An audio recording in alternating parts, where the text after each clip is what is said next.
കോഴിക്കോട് വടകരയിൽ സ്റ്റീൽ ബോംബെന്ന് സംശയിക്കുന്ന കണ്ടെയ്നർ കണ്ടെത്തി. അഴിയൂർ കോറോത്ത് റോഡിൽ തുരുത്തിപ്പുറത്താണ് ഉപേക്ഷിക്കപ്പെട്ട നിലയിൽ കണ്ടെയ്നർ കണ്ടെത്തിയത്. വിവരങ്ങളുമായി സമീർ സി മുഹമ്മദ് ഇപ്പോൾ ചേരുന്നുണ്ട്. കോഴിക്കോട് നിന്ന് സമീർ, പരിശോധനകൾ തുടങ്ങിയോ? സമീർ,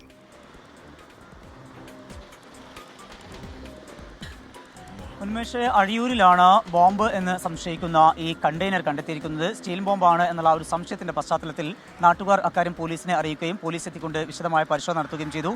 നിലവിൽ ഒരെണ്ണം മാത്രമാണ് കണ്ടെത്തിയിട്ടുള്ളത്. ഈ പറമ്പിൽ നിന്ന്, അതായത് ആൾതാമസമില്ലാത്ത വീടിന്റെ മുൻവശത്തായുള്ള ഒരു പറമ്പിൽ നിന്നാണ് ഈ ഒരു കണ്ടെയ്നർ കണ്ടെത്തിയിരിക്കുന്നത്. സമീപത്ത് മറ്റൊന്നും തന്നെ കണ്ടെത്താൻ കഴിഞ്ഞിട്ടില്ല. പോലീസ് ഇത് ഇപ്പോൾ കസ്റ്റഡിയിലെടുത്തിട്ടുണ്ട്. ചോമ്പാല സിയുടെ നേതൃത്വത്തിലുള്ള പോലീസ് സംഘം എത്തിയാണ് അത് കസ്റ്റഡിയിലെടുത്തിരിക്കുന്നത്. വൈകാതെ തന്നെ ബോംബ് സ്ക്വാഡ് എത്തിക്കൊണ്ട് വിശദമായിട്ടുള്ള പരിശോധന നടത്തും.